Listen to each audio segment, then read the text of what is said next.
օրենքում պատանդարված ուրեմն պատանդարվածների անմիջապես ազատ արձակման, ապօրինի կալանավորումների մասին եւ այդ տեքստում կարծեմ երկրորդ հոդվածում այսպիսի կարևոր հաստատում կար, ընդ որում Եվրամիության բանաձևերում դա 4-րդ անգամ էր էթնիկ զտում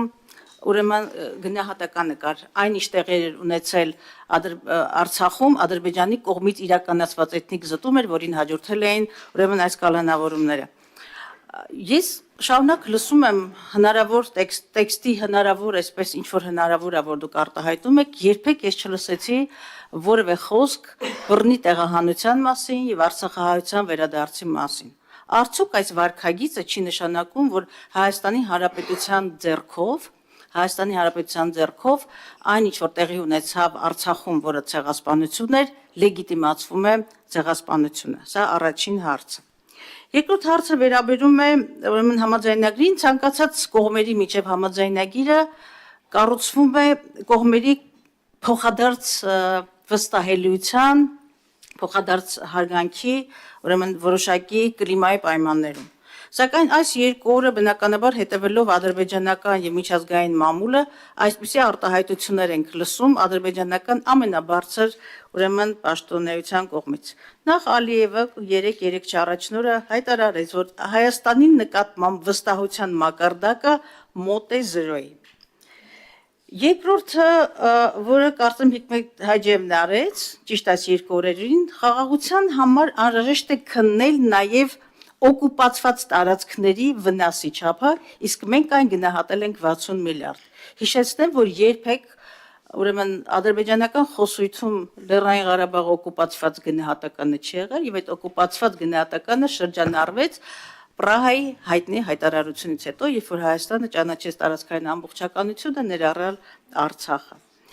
Եվ մեկ եւս ուլտիմատում Ադրբեջանի կողմից հաջորդ փուլում ակնկալում ենք, որ Հայաստանը կփոխի սահմանադրությունը։ Սա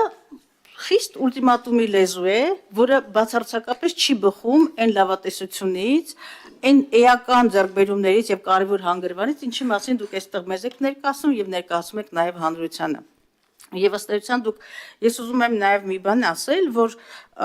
ես հարգում եմ ձեր անկեղծությունը եւ դուք շատ, այսպես չգիտեմ, անկեղծության պորսկում եք, թե պարզապես անկեղծ եք, ասելով, որ դուք հարկադրված եք գնալու այս զիջումներին կամ այս պատկերին, ընդ որում չխոսվեց նաև հասկանալի չի գերիների վերադարձի արտացոլում կան այդ համաձայնեցված կետերում եւ հայտնի չի եւ դուք եք ձեր խոսքում, որը այսպես ակնարկ չարեցիք հայցերի միջազգային ատյաններում հայցերի յետ վերցնելու կամ չվերցնելու մասին։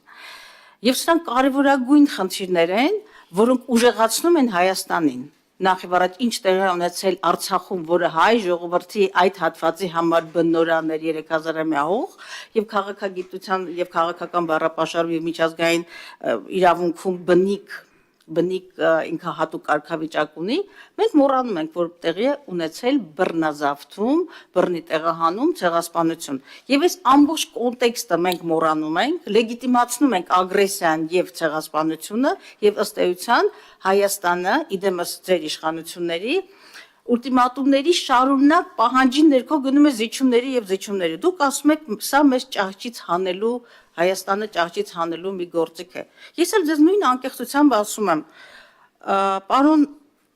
Միրզոյան, միգուցե դուք կամ այն քաղաքական ուժը, որ դուք եք ներկայացնում, միգուցե դուք չեք կարողանում եւ գուցե կլինեին քաղաքական ուժեր, անհատներ, քաղաքական կամք եւ բավարար վճռականություն կունենային, որպեսզի իրականում բեկում մտցնեին այս իրավիճակում, որովհետեւ քաղաքագիտական ուղղակի պարզունակ աքսիոմատիկ ճշմարտություն է, պարտվածից կորզում են ամեն բան։ Եվ միգուցե հենց մեղքը ձեր քաղաքական ուժի վճռականության կամ հենց պարտված լինելու մեջ է, որ մենք այսօր հայտնվել ենք միակողմանի զիջողի ու ադրբեջանական ուլտիմատումները կատարողի դիրքերում։ Շնորհակալություն։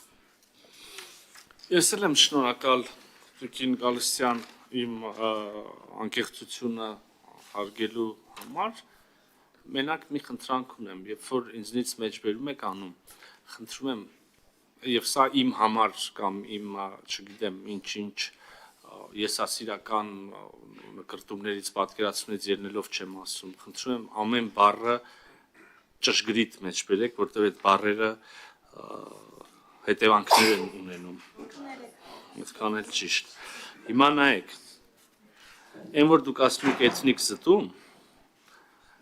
այդ կարող ձեզնից առաջ մենք ենք ասել, դիլա թվերով, ամսաթվերով նայենք։ Մենք վաղուց ֆիքսել ենք, որ բոլորս, այդ թվում եւ ԱԳՆ պաշտոնական հայտարարություններում, որ Լեռնային Ղարաբաղի ժողովրդի համար ստեղծվել են այնպիսի պայմաններ, որ նրանց ֆիզիկական անվտանգ գոյությունը հնարավոր չի եղել եւ տեղի է ունեցել բռնի տեղահանություն էլ ոնց ասենք հիմա ամեն օր ինչքան շշուտական կնենք այնքան ավելի հայրենասեր կդառնանք ուզում եմ եւ ես հիմա ի պատասխան ձեր հարցի իմ կարծիքով կարեւոր մի քանի հայտարարություն կանեմ եւ գնահատական կտամ ուզում եմ շատ ուղիղ ասել որ ես այս պահին Լեռնային Ղարաբաղի հայերի իրենց բնորան, իրենց տներ վերադառնալու եւ անվտանգ ապրելու պայմաններ չեմ տեսնում։ Եվ անկեղծ ասած, չեմ տեսնում նաեւ Ադրբեջանի կողմից ջանքեր այդ պայմանները ապահովելու ուղղությամբ։ Դուք ասեցիք երբեք օկուպացված բառը Ղարաբաղի մասին չի օգտագործվել, Ղարաբաղի մասին օկուպացված բառը սկսել է օգտագործվել Պրահայի հոկտեմբերի 6-ի հայտարարությունից հետո։ Հիմա ես պիտի շնորհակալություն տամ ձեզ, հայտնեմ ձեզ հնարավորությունը տալու համար, ուրեմն մոռացել եք, որ Ադրբեջանը 30 տարի ասում է բոլոր հնարավոր հարթակներում, որ իրենց տարածքների 20%-ը օկուպացված է։ Մոռացել եք, որ օկուպացված բառը տեղ է գտել նաև բանակցային փաստաթղթերում այն շրջանում, երբ որ ձեր սիրած առաջնորդները կամ ձեր քաղաքական ուժը մասնակցություն ա եղել է իշխանության ղեկին։ Մոռացել եք, որ այդ շրջանի ձեր արտգործնախարար Վարդան Օսկանյանը ստիպված էր հայ հանրությանը բացատրել, որ օկուպայտը զուգարանի վրա գրած ինքնաթիռներում նշանակում է զբաղեցրած, այդքանը չի նշանակում օկուպացված։ Նենց որ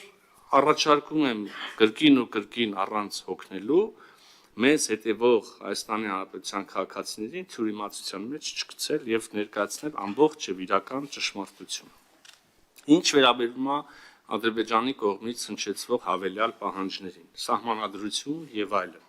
Ձեր գործընկերներն էլ ձեզնից առաջ այդ հարցին անդրադարձան։ Ես էլ նշեցի, որ մենք էլ ենք այդ ամեն ինչը տեսնում, մենք էլ ենք այդ ամեն ինչը լսում, մենք էլ համաձայն չենք այդ պահանջների հետ, մենք էլ հակընդդեմ կամ զուգահեռ խնդիրներն ենք տեսնում իրենց մոտ, սկսած հռետորաբանությունից, վերջացրած սահմանադրությունով, իրենց սահմանադրությունով։ Բայց կրկին հարցը եւ ինչ անում Հայաստանը այդ տեսնելով։ Ասում է, դե որ դուք էս ասեցիք, մենք էլ էս կասենք, նրանք էլ էս կասեն, նրանք էլ են կասեն, վերջ վեզենքերը վերցեցին, գնացինք, ու էլի թող, չգիտեմ, մի 5000 երիտասարդ ծողվի, հետո կտենանք ինչ։ Անկեղծ որ ասեմ, Տիկին Գալստյան, ես հիմա ուզում եմ կիսվել ձեր տեսած հետոյի իմ ընկալմամբ։ Դուք կարող եք համաձայնվել կամ չհամաձայնվել, բայց որպես իմ ընկալման, ձեր տեսլականի իմ ընկալման, ես որպես ապացույց կարող եմ հիշատակել ձեր թղթերից մեկը։ Օրինակ, ես կարծում եմ, որ ձեր տեսլականը այդ հետոյի է նա, որ մենք կսրենք, մենք կկռվենք, հետո մենք չենք ունենա անկախ Հայաստանի Հանրապետություն։ Գուցե շատերին թվա սա չափազանցություն եւ չափազանց վատ մեղադրանք քաղաքական ուժին, որտեղ քաղաքական ուժի անձնապես ձեր մասին չեմ խոսում, չեմ թիրախում,